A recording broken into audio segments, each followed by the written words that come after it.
Hi, everyone. My name is Katie Patrick, and I'm the Regional Director of Social Services here at Catholic Social Services of Southern Nebraska in Lincoln. And I want to thank you for all of your contributions to United Way.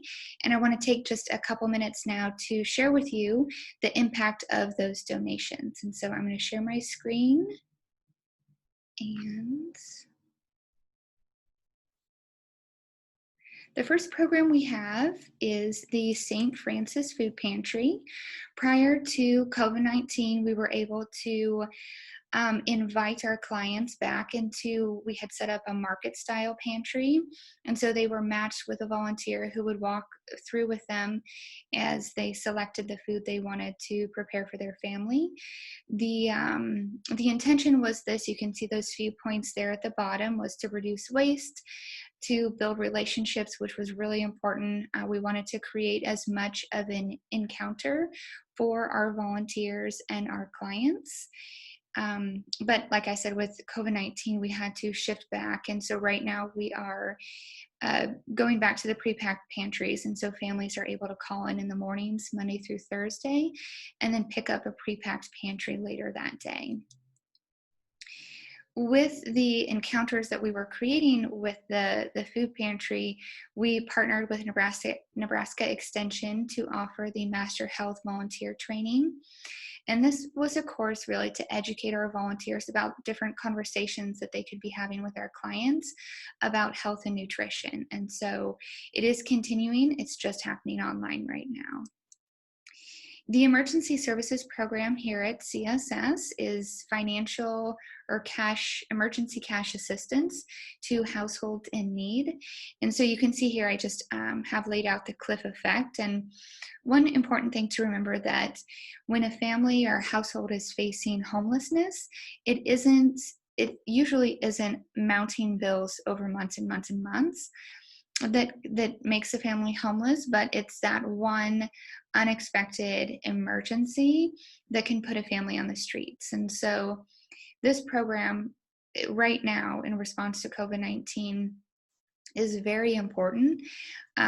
Previously, we were able to assist families with that emergency cash. So let's say, for an example, a family of 4 would come, and if they had an $800 monthly rent, they were typically able to contribute something, so let's say it was $500. And so CSS would be able to come up with the other $300 to help them meet their monthly rent. Well, now, because of the reduction in hours, the loss of jobs, the high unemployment, families and households are now coming to us asking for that entire month's rent for the assistance. And so we've really seen a significant increase, not just in the number of families that need our help, but in the amount of cash that they need to make ends meet.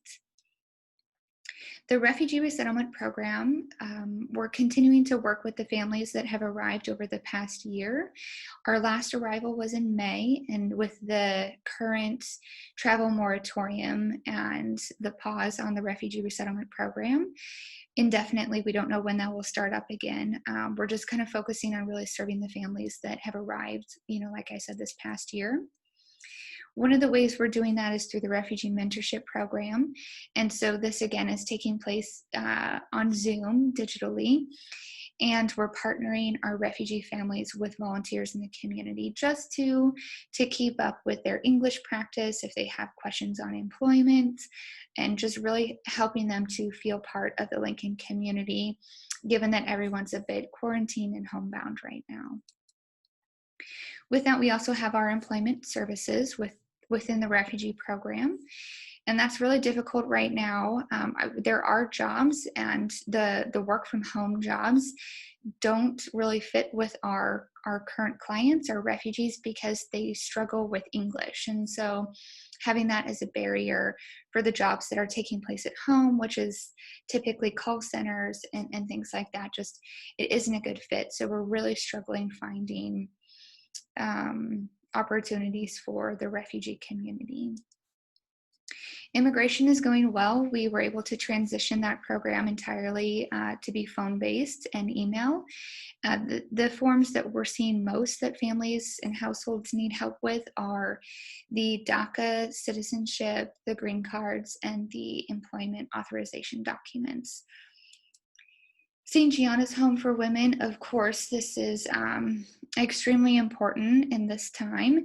Not only is it difficult for a woman to leave her abuser, but to do so during a time of severe financial insecurity makes it even more difficult. And so quite a few of the residents that we were able to move in over the past month not only left their abuser, but they also lost their job, and to not have that security is really difficult. And so with the donations provided by United Way's Impact Fund, and then all the donations that we receive from individuals from small businesses across the state, has made a huge difference in our ability to continue offering this program to women in need.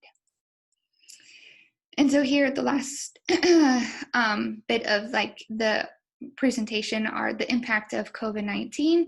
You can see just how different programs have had to transition in light of the current virus. And then if you are interested in volunteering with us, we would love to have you. You can go to our website, complete the volunteer application. And of course, the opportunities right now look a little bit differently than they do in these photos, but there's still work to be done, and we're happy to have you.